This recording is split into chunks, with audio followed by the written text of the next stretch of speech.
Hello friends, in this video, we will mechanics of solids portions discuss. Now, in this particular video, we discuss the tension, uniaxial tension test. Discuss stress strain curve, elastic constants, relationships, stress strain tensors. These portions we will cover in this video. Now, the tension test. We mechanical methods use stress strain curve use tests important test tension test. This test is a metallic rod UTM പോലുള്ള മെഷീൻസിൽ place ചെയ്ത് അതിന്റെ രണ്ടറ്റത്തായിട്ട് tension apply ചെയ്യുന്നു. അതിന്റെ ഭാഗമായി ഒരു particular load എത്തി കഴിയുമ്പോൾ necking ഉണ്ടാവുകയും അൾട്ടിമേറ്റ്ലി ഫ്രാക്ചർ ഉണ്ടാവുകയും ചെയ്യുന്നു. പിന്നീട് ഉണ്ടാകുന്ന ഓരോ പർട്ടിക്കുലർ ലോഡിങ്ങിലും ഉണ്ടാകുന്ന ഇലോങ്ങേഷൻ നമ്മൾ റെക്കോർഡ് ചെയ്യുന്നുണ്ട് ഗേജസ് യൂസ് ചെയ്ത്. എന്നിട്ട് നമ്മൾ അത് വെച്ച് ഗ്രാഫ് പ്ലോട്ട് ചെയ്യുന്നു.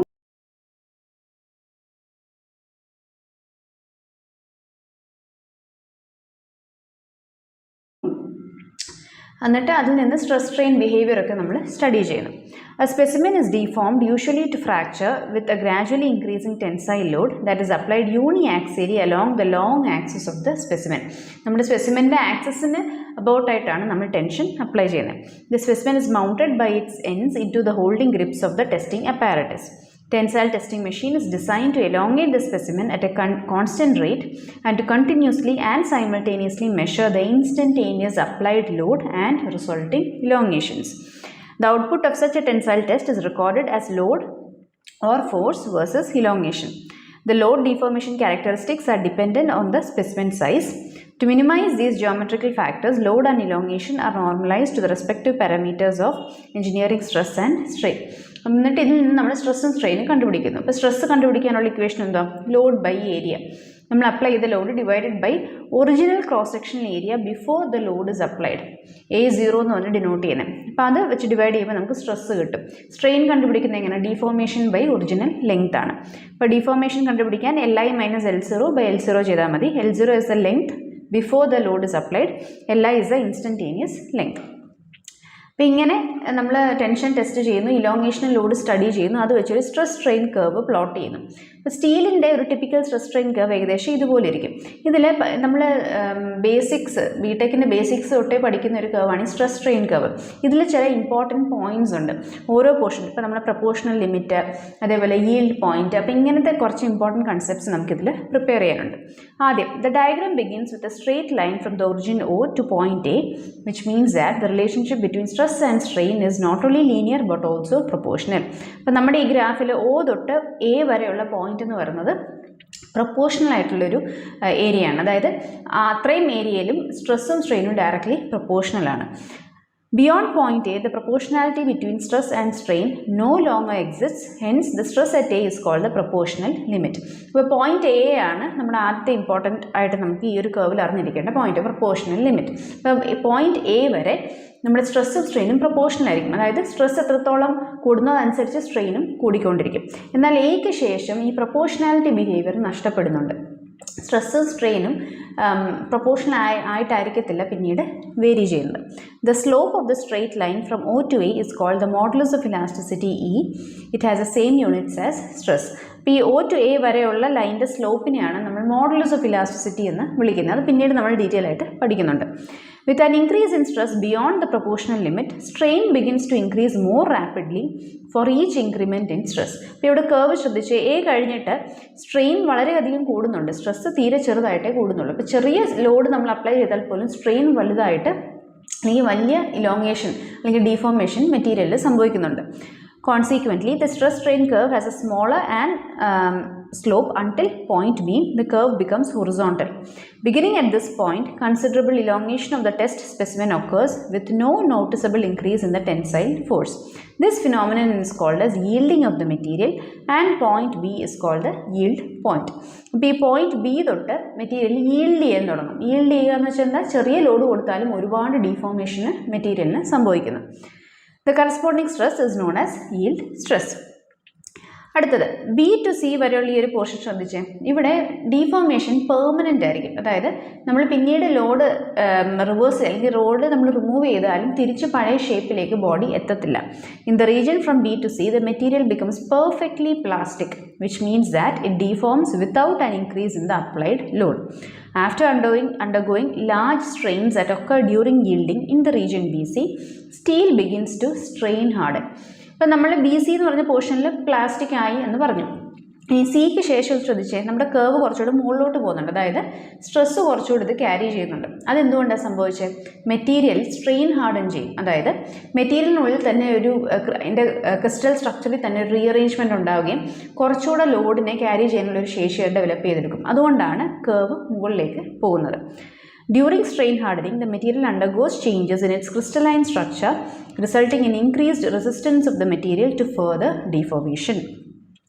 The load eventually reaches its maximum value and the corresponding stress at D is called the ultimate stress. ഇപ്പോൾ കേർവിൻ്റെ ഏറ്റവും ഹയസ്റ്റ് പോയിന്റ് ഡി ആണ് നമ്മൾ അതിൻ്റെ അൾട്ടിമേറ്റ് സ്ട്രെസ് എന്ന് വിളിക്കുന്നത്. ഇപ്പോൾ ഡി വരെയാണ് മാക്സിമം അതിന് ക്യാരി ചെയ്യാൻ പറ്റുന്ന സ്ട്രെസ്സിൻ്റെ വാല്യൂ. ഡിക്ക് ശേഷം എന്ത് പറ്റും? വീണ്ടും ലോഡ് നമ്മൾ ഇൻക്രീസ് ചെയ്ത് കൊടുക്കുകയാണെങ്കിൽ മെറ്റീരിയലിൽ ഫ്രാക്ചർ സംഭവിക്കുന്നു. Further stretching of the bar is actually accompanied by a reduction of the load and the fracture finally occurs at point such as E. But beyond point C, reduction in area begins to alter the shape of the curve. നോക്കിയേ, point സിക്ക് ശേഷം നമ്മൾ വീണ്ടും load increase ചെയ്യും തോറും മെറ്റീരിയലിൽ necking വന്നു തുടങ്ങും. നെക്കിങ് എന്ന് വെച്ചാൽ ഇതാണ് നമ്മുടെ ടിപ്പിക്കൽ ആയിട്ടുള്ള നമ്മൾ യൂസ് ചെയ്യുന്ന ടെസ്റ്റ് സ്പെസിമെൻ്റെ ഷേപ്പ്. അതിൽ നടുക്കായിട്ട് ഇതേപോലെ ക്രോസ് സെക്ഷൻ ഏരിയ കുറഞ്ഞു വരും. ഈ ഒരു പോയിന്റ് സിക്ക് ശേഷം നമ്മൾ വീണ്ടും ലോഡ് ഇൻക്രീസ് ചെയ്യുവാണെങ്കിലാണ് ഈ നെക്കിങ്ങിലേക്ക് കിടക്കുന്നത്. നെക്കിങ് ഉണ്ടായി അൾട്ടിമേറ്റ്ലി അവിടെ ഫ്രാക്ചർ സംഭവിക്കുന്നു.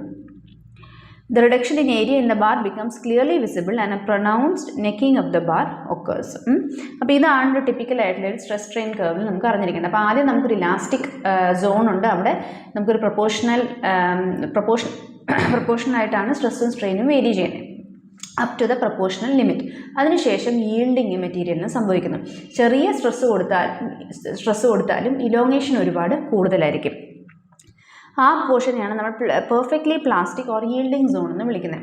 അതിനുശേഷം സ്ട്രെയിൻ ഹാർഡനിങ് സോൺ വരുന്നു. സ്ട്രെയിൻ ഹാർഡനിങ് സോണിൽ മെറ്റീരിയലിൻ്റെ അതിൻ്റെ ഒരു മൈക്രോസ്കോപ്പിക് ലെവലിൽ തന്നെ ഒരു അറേഞ്ച്മെൻറ്റ് നടക്കുന്നതിൻ്റെ ഭാഗമായിട്ട് കുറച്ചുകൂടെ ലോഡ് ക്യാരി ചെയ്യാനുള്ള ശേഷി വരും. അതുകൊണ്ടാണ് ഇവിടെ സ്ട്രെസ് കേർവ് കുറച്ചുകൂടെ മുകളിലേക്ക് പോകുന്നത്. അൾട്ടിമേറ്റ്ലി പോയിന്റ് ഡി എത്തുന്നു. ഡി ആണ് ആ ഒരു മെറ്റീരിയലിന് ക്യാരി ചെയ്യുന്ന അൾട്ടിമേറ്റ് ലോഡ് അല്ലെങ്കിൽ സ്ട്രെസ് വാല്യൂ വരുന്നത് ഡി ആണ്. ഡിക്ക് ശേഷം വീണ്ടും നമ്മൾ ലോഡ് ഇൻക്രീസ് ചെയ്യുവാണെങ്കിൽ മെറ്റീരിയലിന് ഫ്രാക്ചർ സംഭവിക്കും. ഇനി ഈ സ്ട്രെസ് സ്ട്രെയിൻ കർവുമായിട്ട് ബന്ധപ്പെട്ട കുറച്ച് ടേംസ് നമുക്ക് നോക്കാം. ആദ്യം elasticity, property of a material by which it returns to its original dimension during unloading. അപ്പോൾ നമ്മൾ ലോഡ് ചെയ്തതിൻ്റെ ഭാഗമായി ഒരു ഡിഫോർമേഷൻ ഉണ്ടായി. ലോഡ് നമ്മൾ അൺലോഡ് ചെയ്യുവാണെങ്കിൽ, അതായത് ലോഡ് റിമൂവ് ചെയ്യുവാണെങ്കിൽ പിന്നീട് ബോഡി തിരിച്ച് പഴയ ഷേപ്പിലേക്ക് എത്തുന്ന ആ ഒരു പ്രോപ്പർട്ടിയാണ് നമ്മൾ ഇലാസ്റ്റിസിറ്റി എന്ന് വിളിക്കുന്നത്. അതിൻ്റെ ഡയറക്റ്റ് ഓപ്പോസിറ്റാണ് പ്ലാസ്റ്റിസിറ്റി. ലോഡ് റിമൂവ് ചെയ്താലും ഡിഫോർമേഷൻ അതേപോലെ തന്നെ റിമെയിൻ ചെയ്യും. Characteristic of a material by which it undergoes inelastic strain beyond the strain at the elastic limit. ഇനി പ്ലാസ്റ്റിക് ഇലാസ്റ്റിക് എന്ന് വിളിക്കുന്നത് എപ്പോഴാണ്? അല്ലെ പാർഷ്യലി ഇലാസ്റ്റിക് എന്ന് വിളിക്കുന്ന എപ്പോഴാണ്? During unloading the bar returns partially to its original shape. അപ്പോൾ കുറച്ച് ഡിഫോർമേഷൻ പെർമനൻ്റ് ആയിരിക്കും, കുറച്ച് നമുക്ക് ഇലാസ്റ്റിക് ആയിട്ട് ബിഹേവ് ചെയ്യും. അതായത് ചെറിയ തോതിൽ ഡിഫോർമേഷൻ പഴയ അവസ്ഥയിലേക്ക് എത്തുന്നു, പക്ഷേ ചെറിയൊരു പെർമനൻറ്റ് ഡിഫോർമേഷൻ അതിൽ ഉണ്ടാകും. Residual elongation of the bar is called permanent set and the strain associated with that is known as residual strain. ഇനി നമ്മുടെ ഇലാസ്റ്റിക് മോഡൽസ് ഒക്കെ നമ്മൾ നേരത്തെ ഒന്ന് ഡിസ്കസ് ചെയ്തായിരുന്നു. അതുമായിട്ട് ബന്ധപ്പെട്ട ടേമാണ് ഹുക്സ് ലോ. എന്താണ് ഹുക്സ് ലോ പറയുന്നത്?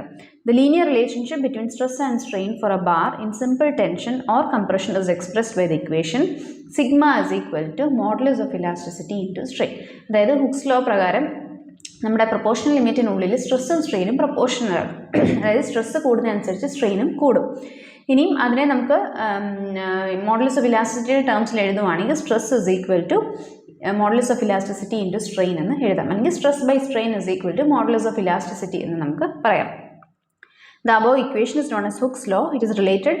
It related only longitudinal stresses and strains developed in simple tension or compression of a bar. അപ്പോൾ യൂണിആക്സിയൽ സ്ട്രെസ്സിൻ്റെ കേസിലാണ് നമുക്ക് ഇങ്ങനെ ഈ ഒരു ഇക്വേഷൻ എഴുതാൻ പറ്റുന്നത്.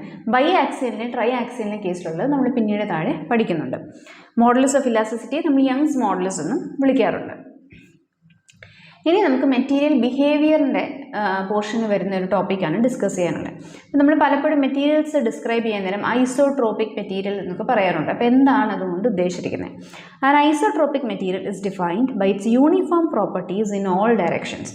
നമ്മൾ ആ ഒരു പർട്ടിക്കുലർ മെറ്റീരിയലിൻ്റെ ഏതെങ്കിലും ഒരു പർട്ടിക്കുലർ പ്രോപ്പർട്ടി, ഇപ്പോൾ പോയിസൺസ് റേഷ്യോ അല്ലെങ്കിൽ യങ്സ് മോഡൽസ്, അങ്ങനെ ഏതെങ്കിലും ഒരു പ്രോപ്പർട്ടി നമ്മൾ കൺസിഡർ ചെയ്യുമ്പോൾ throughout the full material, അതിൻ്റെ ഏത് ഡയറക്ഷൻ നമ്മൾ കൺസിഡർ ചെയ്താലും ഒരേ വാല്യൂ തന്നെയാണ് എങ്കിൽ അങ്ങനത്തെ മെറ്റീരിയലിനെയാണ് നമ്മൾ ഐസോട്രോപിക് മെറ്റീരിയൽ എന്ന് വിളിക്കുന്നത്. This means no matter where or how you measure its physical characteristics, the results are identical. Isotropy is linked to the symmetrical arrangement of atoms or molecules, resulting in consistent physical and chemical behaviors throughout the material. അപ്പോൾ മെറ്റീരിയലിൽ through out ഒരേ arrangement ആയിരിക്കും, crystalline ലെവലിൽ തന്നെ, molecular ലെവലിൽ തന്നെ. അതുകൊണ്ടാണ് നമ്മൾ ഏത് ഡയറക്ഷനിൽ മെഷർമെൻറ്റ് എടുത്താലും ഒരേ വാല്യൂ തന്നെ എല്ലായിടത്തും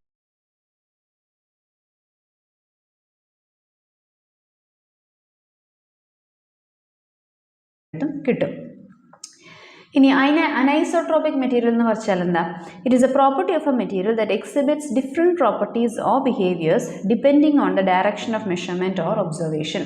ഈ അനൈസോട്രോപിക് മെറ്റീരിയൽ എന്ന് വെച്ചാൽ നമ്മൾ ഏത് ഡയറക്ഷനിൽ മെഷർ ചെയ്താലും പല പല വാല്യൂസ് ആയിരിക്കും ഒബ്റ്റെയിൻ ചെയ്യുന്നത്. Anisotropy can arise from several structural parameters like crystallographic orientation. ഇപ്പം നേരത്തെ നമ്മൾ ഐസോട്രോപിക് മെറ്റീരിയലിൻ്റെ കേസിൽ പറഞ്ഞിരുന്നു, എല്ലാം ഒരേപോലെ യൂണിഫോം ആയിട്ട് ക്രിസ്റ്റലൈൻ സ്ട്രക്ചർ ലെവലിൽ തന്നെ, മൈക്രോസ്കോപ്പിക് ലെവലിൽ തന്നെ എല്ലാം യൂണിഫോം ആയിട്ട് അറേഞ്ച് ചെയ്യുന്നതുകൊണ്ടാണ് നമുക്ക് ഏത് ഡയറക്ഷനിൽ നമ്മൾ മെഷർമെൻറ്റ് എടുത്താലും ഒരേ വാല്യൂ തന്നെ കിട്ടുന്നത് എന്ന് പറഞ്ഞു. അനൈസോട്രോപിക് സ്ട്രക്ചേഴ്സിൻ്റെ കേസിൽ നേരെ ഡിഫറെൻ്റ് ആണ്. ക്രിസ്റ്റലൈൻ ലെവലിൽ തന്നെ പല രീതിയിലുള്ള അറേഞ്ച്മെൻറ്റ് ആയതുകൊണ്ടാണ് നമുക്ക് ഒരു പർട്ടിക്കുലർ ഡയറക്ഷൻ ഒരു വാല്യൂ, എന്നാൽ വേറൊരു ഡയറക്ഷനിൽ നമ്മൾ മെഷർ ചെയ്യുമ്പോൾ വേറൊരു വാല്യൂ ആയിരിക്കും ഒബ്റ്റെയിൻ ചെയ്യുന്നത്. ഇനി ഇത് രണ്ടും അല്ലാതെ ഒരു ടൈപ്പ് മെറ്റീരിയലുകളുണ്ട്, orthotropic materials. Materials having distinct mechanical or thermal properties in three mutually perpendicular directions defined by three symmetric planes. Properties differ along three orthogonal axes, അതായത് ലോഞ്ചിറ്റ്യൂഡിനൽ, റേഡിയൽ, ടാൻജൻഷ്യൽ. ഇപ്പോൾ വുഡിൻ്റെ എക്സാമ്പിൾ പറയുവാണെങ്കിൽ വുഡ് ഒരു orthotropic മെറ്റീരിയലാണ്. നമ്മളതിൻ്റെ radial direction അതേപോലെ tangential longitudinal direction എടുക്കുമ്പോൾ ഈ മൂന്ന് ഡയറക്ഷൻസിലും മൂന്ന് വാല്യൂസ് ആയിരിക്കും തരുന്നത്. അപ്പോൾ അങ്ങനെ three perpendicular direction, mutually perpendicular ഡയറക്ഷൻസിൽ ത്രീ ഡിഫറെൻറ്റ് വാല്യൂസ് തരുന്ന ടൈപ്പ് ഓഫ് മെറ്റീരിയൽസ് ആണ് ഓർത്തോട്രോപിക് മെറ്റീരിയൽസ്. അപ്പോൾ ഇതിൻ്റെ ഡെഫിനേഷൻസ് ഒന്ന് അറിഞ്ഞിരിക്കണം, isotropic, anisotropic and orthotropic materials. ഇനി നമുക്ക് മോഡൽസ് ഓഫ് ഇലാസ്റ്റിസിറ്റി നമ്മൾ പഠിച്ച കൂട്ട് തന്നെ അറിഞ്ഞിരിക്കേണ്ട മറ്റൊരു ടേമാണ് പോയിസൺസ് റേഷ്യോ. എന്താണ് പോയിസൺസ് റേഷ്യോ? ഇപ്പം നമ്മളൊരു പർട്ടിക്കുലർ മെമ്പറിൽ, ഇപ്പോൾ നേരത്തെ പറഞ്ഞു കൂടി ടെൻഷൻ ടെസ്റ്റിൽ നമ്മളൊരു മെറ്റാലിക് റോഡിന് ടെൻഷൻ അപ്ലൈ ചെയ്തല്ലോ, അപ്പോൾ അവിടെ ഒരു ഡീഫോർമേഷൻ ഉണ്ടാകുന്നുണ്ട്. അപ്പോൾ നമ്മൾ ലോഞ്ചിറ്റ്യൂഡൽ ഡയറക്ഷനിൽ നമ്മൾ ടെൻഷൻ അപ്ലൈ ചെയ്താലും സ്ട്രെയിൻ ഉണ്ടാകുന്ന ലോഞ്ചിറ്റ്യൂഡൽ ഡയറക്ഷനിൽ മാത്രം ആവണമെന്നില്ല, ലാറ്ററൽ ഡയറക്ഷനിൽ സ്ട്രെയിൻ ഉണ്ടാകും. അപ്പോൾ അതാണ് നമ്മൾ ഈ പോയിസൺസ് റേഷ്യോ വെച്ച് മെഷർ ചെയ്യുന്നത്. When a prismatic bar is loaded in tension, axial elongation is accompanied by a lateral contraction. ഇപ്പോൾ ആക്സിയലി അത് നീളുമായിരിക്കും, പക്ഷേ ലാറ്ററലി അതിൻ്റെ തിക്നെസ് കുറഞ്ഞു വരും. അതിനെയാണ് ലാറ്ററൽ കോൺട്രാക്ഷൻ എന്ന് വിളിക്കുന്നത്. The ratio of these strains is a property of the material known as Poisson's ratio. Poisson's ratio നമ്മൾ ഡിനോട്ട് ചെയ്യുന്ന ന്യൂ അല്ലെങ്കിൽ മ്യൂ എന്ന ടേംസ് യൂസ് ചെയ്തിട്ടാണ്. ഇപ്പോൾ Poisson's ratio is equal to lateral strain by axial strain, അല്ലെങ്കിൽ lateral strain by longitudinal strain എന്നും വിളിക്കാം. ഇവിടെ ഒരു നെഗറ്റീവ് സൈൻ നമ്മൾ ഇടുന്നുണ്ട്. എന്തുകൊണ്ടാണ്? കാരണം ലോഞ്ചിറ്റ്യൂഡിനലി ഇത് ഇലോങ്ങേറ്റ് ചെയ്യുമെങ്കിൽ ലാറ്ററലി അതിൻ്റെ സൈസ് കുറയുകയാണ് ചെയ്യുന്നത്. ഇനി ഒരു 2 ഡയമെൻഷണൽ സ്ട്രക്ചർ ABCD ഒന്ന് കൺസിഡർ ചെയ്യുക. Consider 2 dimensional figure ABCD subject to 2 mutually perpendicular stresses σ1 and σ2. അപ്പം നമുക്ക് നേരത്തെ നമ്മൾ യങ്സ് മോഡൽസ് ഡിസ്കസ് ചെയ്തപ്പോൾ അവിടെ നമ്മൾ യൂണി ആക്സിയൽ ലോഡായിരുന്നു കൺസിഡർ ചെയ്തത്. നമ്മൾ ഹുക്സ് ലോ ഒക്കെ പറഞ്ഞപ്പോൾ യൂണി ആക്സിയൽ ലോയ്ക്ക് കറസ്പോണ്ടിങ് ആയിട്ടുള്ളൊരു ഇക്വേഷനായിരുന്നു നമ്മൾ പറഞ്ഞു. ഇനി നോക്കി, ഇവിടെ രണ്ട് ബൈ ആക്സിൽ ആയിട്ടുള്ള ലോഡിംഗ് ആണ്, σ1 σ2 എന്ന് പറഞ്ഞ് രണ്ട് സ്ട്രെസ്സുകൾ ഈ പർട്ടിക്കുലർ ബോഡിയിൽ ആക്ട് ചെയ്യുന്നുണ്ട്. σ1 is a stress in the x direction and σ2 is a stress in the y direction. The stress σ1 will produce stress in the direction x and also in the direction of y. ഈ σ1 X ഡയറക്ഷനിൽ act ചെയ്യുമെങ്കിലും അത് കാരണം സ്ട്രെസ്സും സ്ട്രെയിനും എല്ലാം X ഡയറക്ഷനിൽ മാത്രമല്ല Y ഡയറക്ഷനിലും ഉണ്ടാകുന്നുണ്ട്. ഇതിനെ നമുക്ക് ഈ പോയിസൺസ് റേഷ്യോയുടെ ടേംസിൽ എക്സ്പ്രസ് ചെയ്യാൻ പറ്റും. The strain in the direction x will be the longitudinal strain σ1 by e. അപ്പം ഈ രണ്ട് സിഗ്മ എക്സ് കാരണം ഉണ്ടാകുന്ന ലോഞ്ചിറ്റ്യൂഡിനൽ സ്ട്രെയിനെ നമുക്ക് എങ്ങനെ എഴുതാം? σ1 by e എന്ന് എഴുതാം. അതായത് നമ്മൾ നേരത്തെ ഹുക്സ് ലോയിൽ പറഞ്ഞിരുന്നു stress by strain is equal to modulus of elasticity എന്ന്. അപ്പോൾ സ്ട്രെയിൻ കണ്ടുപിടിക്കണമെങ്കിൽ stress by modulus of elasticity ചെയ്താൽ മതി. അപ്പോൾ എക്സ് ഡയറക്ഷനുള്ള ഈ ഒരു പർട്ടിക്കുലർ ലോഞ്ചിറ്റ്യൂഡിനൽ സ്ട്രെസ് കോസ് ചെയ്യുന്ന സ്ട്രെസ് വാല്യൂ σ1 ആണ്. σ1 by e ചെയ്യുമ്പോൾ എക്സ് ഡയറക്ഷനുള്ള ലോഞ്ചിറ്റ്യൂഡിനൽ സ്ട്രെയിൻ കിട്ടി. ഇനി ലാറ്ററൽ സ്ട്രെയിനോ? Strain in the y direction due to sigma 1 അത് കണ്ടുപിടിക്കണമെങ്കിൽ നമുക്ക് ഈ ഒരു ഇക്വേഷനിൽ ഇട്ട് കൊടുത്താൽ മതി. Lateral strain by axial strain is equal to Poisson's ratio. അപ്പോൾ അങ്ങനെ വരാൻ നേരം നമുക്ക് minus mu into sigma 1/e എന്ന ഇക്വേഷൻ കിട്ടും. അപ്പോൾ ഇങ്ങനെയാണ് നമ്മൾ ലാറ്ററൽ ഡയറക്ഷനുള്ള സ്ട്രെയിൻ നമ്മൾ കണ്ടുപിടിക്കുന്നത്. ഇനി the stress sigma 2 will produce stress in the direction x and also in the direction of y. അപ്പോൾ നേരത്തെ നമ്മൾ പറഞ്ഞപ്പോൾ സിഗ്മ 1 കാരണം എക്സ് ഡയറക്ഷനിലും വൈ ഡയറക്ഷനും ഉള്ള സ്ട്രെയിൻ ആയിരുന്നു നമ്മൾ കണ്ടുപിടിച്ചത്. ഇതേപോലെ തന്നെ സിഗ്മ 2 കാരണവും എക്സ് ഡയറക്ഷനിലും വൈ ഡയറക്ഷനിലും സ്ട്രെയിൻ കാണും. അത് കണ്ടുപിടിക്കുന്നത് എങ്ങനെയാണ്? ലോഞ്ചിറ്റ്യൂണൽ സ്ട്രെയിൻ കണ്ടുപിടിക്കാൻ സിഗ്മ 2/e ചെയ്താൽ മതി. ഇനി ലാറ്ററൽ സ്ട്രെയിൻ കണ്ടുപിടിക്കണമെങ്കിൽ പോയ്സൺസ് റേഷ്യോയുടെ ടേംസിൽ നമുക്ക് എഴുതാം. Minus mu into sigma 2/e എന്ന് എഴുതിയാൽ കിട്ടും. അപ്പോൾ ഇതിനെ നമുക്കൊന്ന് സൂപ്പർ ഇമ്പോസ് ചെയ്ത് എഴുതുവാണെങ്കിൽ സ്ട്രെയിൻ ടോട്ടൽ സ്ട്രെയിനിൻ്റെ എക്സ് ഡയറക്ഷൻ നമുക്ക് എങ്ങനെ എഴുതാം? Sigma 1/e plus sigma 2/e into mu. ഇത് കുറയുവായതുകൊണ്ട് തന്നെ ലാറ്ററൽ സ്ട്രെയിൻ ആയതുകൊണ്ട് തന്നെ നെഗറ്റീവ് സൈൻ വരുന്നുണ്ട്, അതുകൊണ്ടാണ് ഇവിടെ നെഗറ്റീവ് ഇട്ടിരിക്കുന്നത്. അപ്പോൾ അങ്ങനെ വരുമ്പോൾ നമുക്ക് sigma 1/e minus mu into sigma 2/e എന്ന് എഴുതാം. അതേപോലെ വൈ ഡയറക്ഷനിൽ വരുന്ന എപ്സിലോൺ 2 സ്ട്രെയിൻ നമ്മൾ നോക്കുവാണെങ്കിൽ sigma 2/e minus mu into sigma 1/e എന്ന് നമുക്ക് എഴുതാം. അപ്പം ഇങ്ങനെയാണ് നമ്മൾ ബൈ ആക്സിയൽ ലോഡിങ്ങിൻ്റെ കേസിൽ നമ്മൾ ഈ ടോട്ടൽ സ്ട്രെയിൻ കണ്ടുപിടിക്കുന്നത്. ഇതേപോലെ തന്നെ ട്രൈ ആക്സിയലിൻ്റെ കേസാണെങ്കിലും, അതായത് നമുക്ക് 3 ഡയറക്ഷൻ സിഗ്മ 1, സിഗ്മ 2, സിഗ്മ 3 എന്ന് പറഞ്ഞ് സ്ട്രെസ് വരുന്നുണ്ട്. സിഗ്മ 1 എക്സ് ഡയറക്ഷനിൽ, സിഗ്മ 2 വൈ ഡയറക്ഷനിൽ, സിഗ്മ 3 സെഡ് ഡയറക്ഷനിൽ. അങ്ങനെ വരുമ്പോൾ ഇതേ ഇക്വേഷനെ തന്നെ നമുക്ക് മോഡിഫൈ ചെയ്ത് എഴുതാൻ പറ്റും. സിഗ്മ 1 അതായത് എക്സ് ഡയറക്ഷനുള്ള ടോട്ടൽ സ്ട്രെസ് എന്ന് പറഞ്ഞാൽ sigma 1/e minus mu into sigma 2/e minus mu into sigma 3/e എന്ന് എഴുതാം. ഇതേപോലെ തന്നെ എപ്സിലോൺ 2ഉം എപ്സിലോൺ 3ഉം നമുക്ക് 3 ഡയറക്ഷനുള്ളതും എഴുതാം. ഇങ്ങനെയാണ് ട്രൈ ആക്സിയൽ ലോഡിങ്ങിൻ്റെ സ്ട്രെസ്സിൻ്റെ കേസിൽ നമ്മൾ സ്ട്രെയിന് കണ്ടുപിടിക്കുന്നത്. ഇനി നമുക്ക് 2 അഡീഷണൽ ടേംസ് കൂടെ പഠിക്കാനുണ്ട്. ബൾക്ക് സ്ട്രെസ്സും ടാൻജൻഷ്യൽ സ്ട്രെസ്സും. ഇപ്പോൾ ലോഞ്ചിറ്റ്യൂഡിനൽ സ്ട്രെസ് എന്താണെന്ന് നമുക്കറിയാം. നമ്മൾ അതേ ലോഞ്ചിറ്റ്യൂഡിനൽ ആക്സിസിൽ നമ്മൾ ലോഡ് അപ്ലൈ ചെയ്യുമ്പോൾ അത് കാരണം ഉണ്ടാകുന്ന സ്ട്രെസ്സാണ് ലോഞ്ചിറ്റ്യൂഡിനൽ സ്ട്രെസ്. ടെൻഷൻ ടെസ്റ്റിലൊക്കെ വരുന്നത് ലോഞ്ചിറ്റ്യൂഡിനൽ സ്ട്രെസ്സാണ്. ബൾക്ക് സ്ട്രെസ് അല്ലെങ്കിൽ വോളിയോമെട്രിക് സ്ട്രെസ് എന്ന് വെച്ചാൽ എന്താ? When the applied force acts from all dimensions resulting in the change of volume of the object, then such stress is called volumetric stress or bulk stress. ഈ ഒരു cube ശ്രദ്ധിച്ചാൽ നമ്മളൊരു water കണ്ടെയ്നറിനുള്ളിൽ നമ്മൾ place ചെയ്യുവാണെങ്കിൽ ഈ വാട്ടറിൻ്റെ പ്രഷർ എല്ലാ ഡയറക്ഷനിലും ഈക്വലായിട്ട് act ചെയ്യും. ഇത് കാരണം ഇതിനൊരു വോളിയം ചേഞ്ച് ഉണ്ടാകുന്നുണ്ട്. പക്ഷേ ഡീഫോർമേഷൻ ഉണ്ടാകത്തില്ല. അതായത് ഒരു സൈഡ് കൂടി ഒന്ന് കുഴഞ്ഞു പോകും അല്ലെങ്കിൽ കുറച്ചുകൂടി ഉള്ളിലേക്ക് തള്ളിപ്പോവും, അങ്ങനെ ഉണ്ടാകുന്നില്ല. യൂണിഫോം ആയിട്ടായിരിക്കും ഇത് വോളിയം ചേഞ്ച് ഇതിന് ഉണ്ടാകുന്നത്. അപ്പോൾ ഇങ്ങനത്തെ സ്ട്രെസ്സിനെയാണ് നമ്മൾ വോളിയം സ്ട്രെസ് അല്ലെങ്കിൽ ബൾക്ക് സ്ട്രെസ് എന്ന് വിളിക്കുന്നത്. In short, when the volume of the body changes due to the deforming force it is termed as volume stress. ഇനി ഷിയറിംഗ് സ്ട്രെസ് അല്ലെങ്കിൽ ടാൻജൻഷ്യൽ സ്ട്രെസ് എന്ന് വെച്ചാൽ എന്താ? ഒരു പർട്ടിക്കുലർ പ്ലെയിനിന് പാരലായിട്ട് നമ്മൾ സ്ട്രെസ് അപ്ലൈ ചെയ്യുവാണെങ്കിൽ ആ സ്ട്രെസ്സിനെയാണ് നമ്മൾ ഷിയറിംഗ് സ്ട്രെസ് അല്ലെങ്കിൽ ടാൻജൻഷ്യൽ സ്ട്രെസ് എന്ന് വിളിക്കുന്നത്.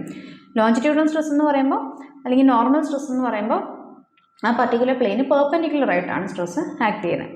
When the direction of the external force is parallel to the cross-sectional area, stress experienced by the object is called shearing stress or tangential stress.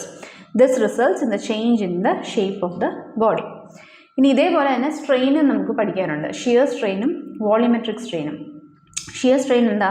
ഇപ്പോൾ ഒരു particular object consider ചെയ്ത് ഇതിലേക്ക് നമ്മൾ load ഒരു shear stress to apply ചെയ്യുന്നുണ്ട്. അത് കാരണം ഇതിനൊരു ഡീഫോർമേഷൻ ഉണ്ടാകും. ഉണ്ടാകുന്ന ഡീഫോർമേഷനെ ഡെൽറ്റ എൽ എന്ന ലെങ്ത് നമുക്ക് നെയിം ചെയ്യാം. ഈ പെർപെൻഡിക്കുലർ ഡിസ്റ്റൻസ് എന്ന് വെച്ച് എൽ ആണ് എങ്കിൽ shear strain is equal to delta l by l. Shear strain is defined as a strain accompanying a shearing action. ഇതേപോലെ നമ്മൾ വോളിയോമെട്രിക് സ്ട്രെയിൻ എഴുതുവാണെങ്കിലോ, volumetric strain of a deformed body is defined as the ratio of change in volume of the body to the deformation to its original volume. ഇപ്പോൾ delta അല്ലെങ്കിൽ ഡോ V എ നമുക്ക് change in volume എന്ന് എഴുതുവാണെങ്കിൽ അത് divided by original volume V will give the volumetric strain. ഇതിനെ നമുക്ക് സ്ട്രെസ്സിൻ്റെ ടേംസിൽ എഴുതണമെങ്കിൽ ടോട്ടൽ സ്ട്രെസ് 3 ഡയറക്ഷനിൽ വരുന്ന stress sigma X, sigma Y, sigma Z ആണെങ്കിൽ അത് 3 ആഡ് ചെയ്യുക, ഡിവൈഡഡ് ബൈ എപ്സിലോൺ ചെയ്യുക, ഇൻറ്റു 1 - 2 മ്യൂ എഴുതിയാലും നമുക്ക് ടോട്ടൽ വോളിയോമെട്രിക് സ്ട്രെയിൻ കിട്ടും. ഇനി നമ്മുടെ ഇലാസ്റ്റിക് കോൺസ്റ്റൻസ്, നമ്മുടെ മോഡൽസ് ഓഫ് ഇലാസ്റ്റിസിറ്റി പഠിച്ചില്ല, അതുപോലെ മറ്റ് 2 കോൺസ്റ്റൻസുകളുണ്ട്. Bulk മോഡുലസും shear മോഡുലസും. ഇപ്പോൾ ബൾക്ക് മോഡുലസ് നമ്മൾ കെ വെച്ചാണ് ഡിനോട്ട് ചെയ്യുന്നത്. It is defined as a ratio of direct stress to the corresponding volumetric strain when the body is subjected to 3 mutually perpendicular stresses of equal intensity. അപ്പോൾ direct stress divided by volumetric strain ചെയ്യാൻ നേരം നമുക്ക് bulk modulus കിട്ടും. ഇനിയും rigidity modulus അല്ലെങ്കിൽ shear modulus എന്ന് വെച്ചാൽ the ratio of object's shear stresses to its shear strain.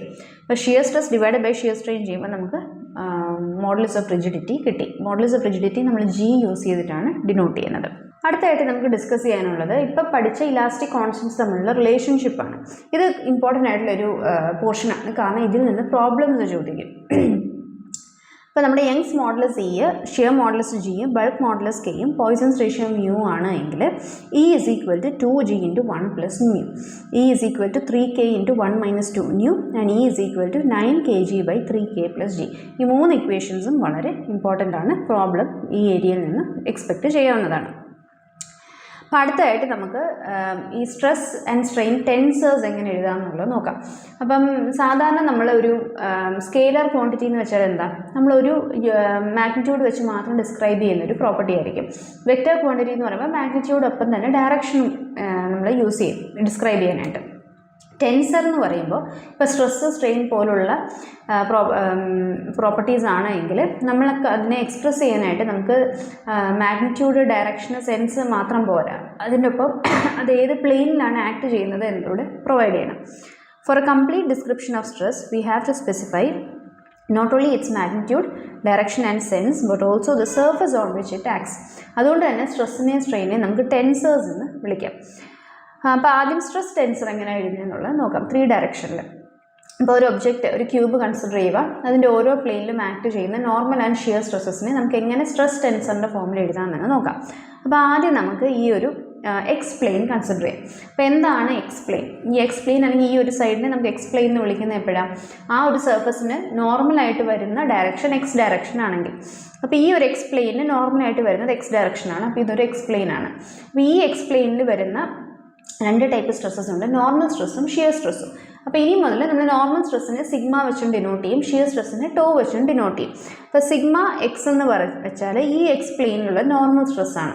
ഇനി ഷിയർ സ്ട്രെസ്സ് നമ്മൾ പറഞ്ഞു ടോ വെച്ചാൽ ഡിനോട്ട് ചെയ്യുന്നത്. അപ്പോൾ ടോ കഴിഞ്ഞ് നമ്മൾ എക്സ്, വൈ, എക്സ്, ഇസഡ് അങ്ങനെയൊക്കെ യൂസ് ചെയ്യുമല്ലോ. അതെങ്ങനെയാണ് നമ്മൾ നെയിം ചെയ്യുന്നത്? ആദ്യം നമ്മൾ യൂസ് ചെയ്യുന്ന ഡിജിറ്റ് എക്സ് അല്ലെങ്കിൽ വൈ എന്നുള്ള ഡിജിറ്റ് ആ ഒരു പർട്ടിക്കുലർ പ്ലെയിനിൻ്റെ ഡിജിറ്റ് വേണം യൂസ് ചെയ്യാം. അപ്പോൾ ഇവിടെ നമ്മൾ എക്സ് പ്ലെയിനിൻ്റെ ആണ് ഡിസ്കസ് ചെയ്യുന്നത് ആദ്യം, അതുകൊണ്ട് തന്നെ ടോ കഴിഞ്ഞ് ആദ്യം എക്സ് വേണം യൂസ് ചെയ്യാം. രണ്ടാമത് നമ്മൾ യൂസ് ചെയ്യുന്ന അതിൻ്റെ ഡയറക്ഷൻ കാണിക്കാൻ വേണ്ടിയിട്ടുള്ള ഡിജിറ്റ് ആയിരിക്കും. അപ്പം മുകളിലോട്ടുള്ള വൈ ഡയറക്ഷനിലുള്ള സ്ട്രെസ്സാണ്, ഷിയർ സ്ട്രെസ്സാണ് എനിക്ക് കാണിക്കേണ്ടതെങ്കിൽ അതിനെ നെയിം ചെയ്യുന്ന ടോ എക്സ് വൈ എന്ന് ഇടണം. ആദ്യം ആ പ്ലെയിനിൻ്റെ ഡിജിറ്റും രണ്ടാമത് ഡയറക്ഷൻ്റെ ഡിജിറ്റും. ഇതേപോലെ സെഡ് ഡയറക്ഷനിലുള്ള ഷിയർ സ്ട്രെസ്സാണ് എനിക്ക് നെയിം ചെയ്യേണ്ടതെങ്കിൽ എക്സ് പ്ലെയിനിലെ ആയതുകൊണ്ട് ടോ എക്സ് സെഡ് എന്ന് വേണം നെയിം ചെയ്യാൻ. ഇതേപോലെ വൈ പ്ലെയിനിൻ്റെ കൺസിഡർ ചെയ്യുമ്പോൾ വൈ പ്ലെയിനിന് നോർമലായിട്ട് വരുന്ന സ്ട്രെസ്സ് വൈ ഡയറക്ഷനിലായിരിക്കും. അപ്പോൾ സിഗ്മ വൈ ഡയറക്ഷനിൽ വന്നു. ഷിയർ സ്ട്രെസ്സ് എനിക്ക് tau Y X in X direction and Z ഡയറക്ഷനിൽ വരുന്ന ടോ വൈ സെഡ് വരും. ഇനി സെഡ് പ്ലെയിൻ കൺസിഡർ ചെയ്യുമ്പോൾ സെഡ് പ്ലെയിനിന് നോർമലായിട്ട് വരുന്ന സ്ട്രെസ്സ് സിഗ്മ സെഡ് ആയിരിക്കും. പിന്നെ എക്സ് ഡയറക്ഷനിൽ നമുക്കൊരു ഷിയർ സ്ട്രെസ്സ് വരുന്നുണ്ട്, അത് ടോ സെഡ് എക്സ് വരും. വൈ ഡയറക്ഷനിൽ വരുന്ന ടോ സെഡ് വൈ വന്നു. ഈ ഇത്രയും സ്ട്രെസ്സുകളെ നമ്മൾ സ്ട്രെസ് ടെൻസറിൻ്റെ ടേംസിൽ ഇങ്ങനെ വേണം എക്സ്പ്രസ് ചെയ്യാൻ. ആദ്യം എക്സ് പ്ലെയിനിൽ വരുന്ന സ്ട്രെസ്സുകൾ നമ്മൾ എഴുതി, sigma X, tau X Y, tau X Z.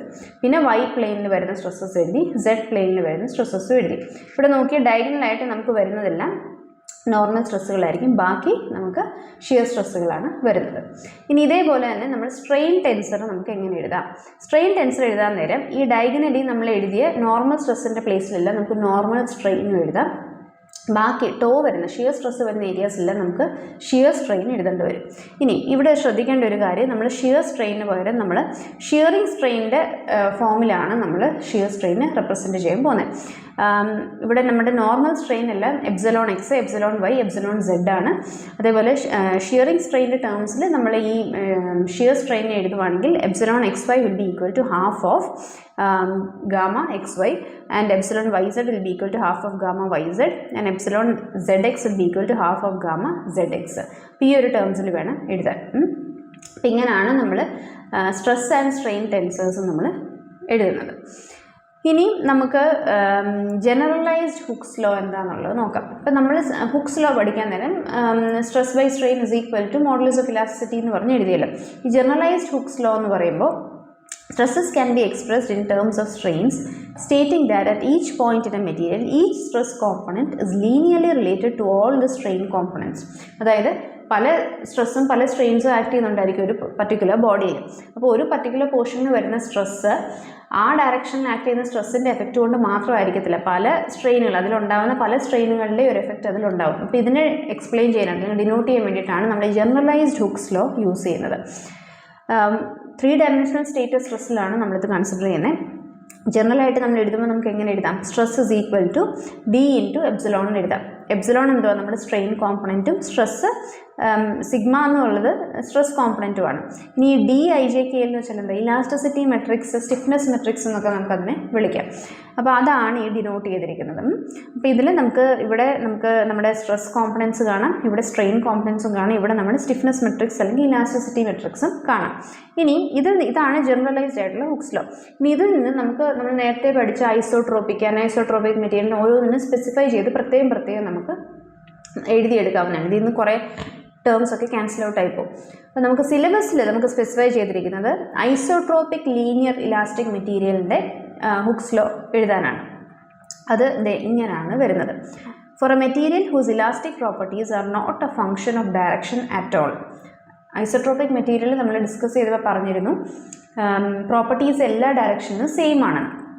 Only 2 independent elastic material constants are sufficient to describe its behavior completely. അപ്പോൾ ഐസോട്രോപിക് ഇലാസ്റ്റിക് മെറ്റീരിയൽസിൻ്റെ കേസിൽ നോക്കിയേ, നമ്മുടെ സ്ട്രെസ് കോമ്പണൻറ്റിൽ തന്നെ ഇപ്പോൾ നേരത്തെ കാണിച്ച ജനറലൈസ്ഡ് ഹുക്സ് ലോയിൽ നിന്ന് നമുക്ക് നോക്കിയാൽ tau X Y tau Y x ഒക്കെ ഈക്വൽ ആയിരിക്കും, സിമെട്രിക് ആണ്. അതേപോലെ tau y z tau z വൈയും എല്ലാം സെയിം ആണ്. അപ്പോൾ അതൊക്കെ നമുക്ക് ക്യാൻസൽ ഔട്ട് ചെയ്യാൻ പറ്റും. അതേപോലെ സിമെട്രിക് ആയിട്ട് വരുന്ന ടേംസും നമുക്ക് ക്യാൻസൽ ഔട്ട് ചെയ്യാൻ പറ്റും. നോക്കി ഈ ഇത്രയും ടേംസും ഇവിടെ വരുന്ന ഇത്രയും പോർഷൻ ലോവർ ട്രയാങ്കുലർ മെട്രിക്സിൽ വരുന്ന പോർഷൻസ് എല്ലാം ഈ അപ്പർ ട്രയാങ്കുലർ മെട്രിക്സിൽ സിമെട്രിക് ആണ്. അതുകൊണ്ടാണ് അതെടുത്ത് കാണിക്കാത്തത്. അപ്പം നമുക്ക് നമ്മുടെ കോമ്പണൻസ് നമ്പർ ഓഫ് യൂണിറ്റ്സ് ഇതിൽ നമുക്ക് റെഡ്യൂസ് ചെയ്യാൻ പറ്റും. ഈ സിമെട്രിക് ആയിട്ടുള്ള എല്ലാം അല്ലെങ്കിൽ ഈക്വൽ ആയിട്ടുള്ള വാല്യൂസ് എല്ലാം റിമൂവ് ചെയ്യുവാണെങ്കിലും. അപ്പോൾ സ്റ്റിഫ്നെസ് സ്ട്രെസ് കോമ്പണൻറ്റിൽ നമുക്ക് sigma X sigma Y sigma സെഡും tau X Y tau y സെഡും ടോ ഇസഡ് എക്സും വരുന്നുള്ളൂ. ബാക്കി നമുക്ക് ഈ കോമ്പണൻസും വരും. സ്ട്രെയിൻ കോമ്പണൻസിൽ നമുക്ക് ഇത്രയും കോമ്പണൻസേ വരത്തുള്ളൂ, ഈ സിമെട്രിക് ആയിട്ടുള്ള എല്ലാം ക്യാൻസൽ ഔട്ട് ചെയ്യുമ്പോൾ. ഇതിനെ നമുക്ക് വേണമെങ്കിൽ D12നെയും അതേപോലെ തന്നെ D11 - D12 × ഹാഫ് എന്നുള്ളതിനെ നമുക്ക് ലാമീസ് കോൺസ്റ്റൻറ്റ് വെച്ചിട്ടും നമ്മുടെ G ഷിയർ മോഡുലസ് വെച്ച് നമുക്ക് റീപ്ലേസ് ചെയ്യുവാണെങ്കിൽ ഈ ഒരു ഫോമിൽ എഴുതാൻ പറ്റും. അപ്പോൾ അൾട്ടിമേറ്റ്ലി നമ്മുടെ ലീനിയർ ഐസോട്രോപിക് മെറ്റീരിയലിൻ്റെ ഹുക്സ് ലോ നമുക്ക് ഈ ഒരു ഫോമിൽ നമുക്ക് എഴുതാൻ പറ്റും. അപ്പോൾ ഇത്രയാണ് നമ്മൾ ഈ ഒരു വീഡിയോയിൽ ഡിസ്കസ് ചെയ്യുന്നത്. അപ്പോൾ നമ്മൾ ആദ്യം ടെൻസൈൽ ടെസ്റ്റ് ഡിസ്കസ് ചെയ്ത് തുടങ്ങി, അതിൽ നിന്ന് സ്ട്രെസ് സ്ട്രെയിൻ കർവിലേക്ക് വന്നു, നമ്മുടെ ഇലാസ്റ്റിക് കോൺസ്റ്റൻസിലേക്ക് വന്നു, അത് തമ്മിലുള്ള റിലേഷൻഷിപ്പ് ഡിസ്കസ് ചെയ്തു, സ്ട്രെസ് സ്ട്രെയിൻ ടെൻസേഴ്സ് എങ്ങനെയാണ് എഴുതുന്നതെന്നുള്ളത് ഡിസ്കസ് ചെയ്തു. അതേപോലെ നമ്മൾ ജനറലൈസ്ഡ് ഹുക്സ് ലോ അതും ലീനിയർലി ഇലാസ്റ്റിക് ഐസോട്രോപിക് മെറ്റീരിയലിൻ്റെ ഹുക്സ് ലോ എങ്ങനെ എഴുതാമെന്നുള്ളത് നമ്മൾ എക്സ്പ്ലെയിൻ ചെയ്തു വന്നു. ഇതൊരു വലിയ ഡെറിവേഷനാണ്. ഡെറിവേഷൻ അറിഞ്ഞിരിക്കേണ്ട ഈ അവസാനത്തെ ഈ ഒരു ഇക്വേഷൻസ് ഇതൊന്ന് അറിഞ്ഞിരുന്നാൽ മതി. അൾട്ടിമേറ്റ്ലി നമ്മുടെ നോർമൽ സ്ട്രെസ് എത്ര ആകും എന്നുള്ളത് ഇവിടെ കൊണ്ട് മൾട്ടിപ്ലൈ ചെയ്ത് എഴുതിയിട്ടുണ്ട്. അപ്പോൾ ഈ ഫൈനൽ റിസൾട്ട്സ് ഒന്ന് അറിഞ്ഞിരുന്നാൽ മതി. ഇതോടുകൂടി ഈ ഒരു വീഡിയോ നമ്മൾ വൈൻഡപ്പ് ചെയ്യാണ്. മറ്റു ടോപ്പിക്സുമായി അടുത്ത വീഡിയോയിൽ കാണാം. Thank you.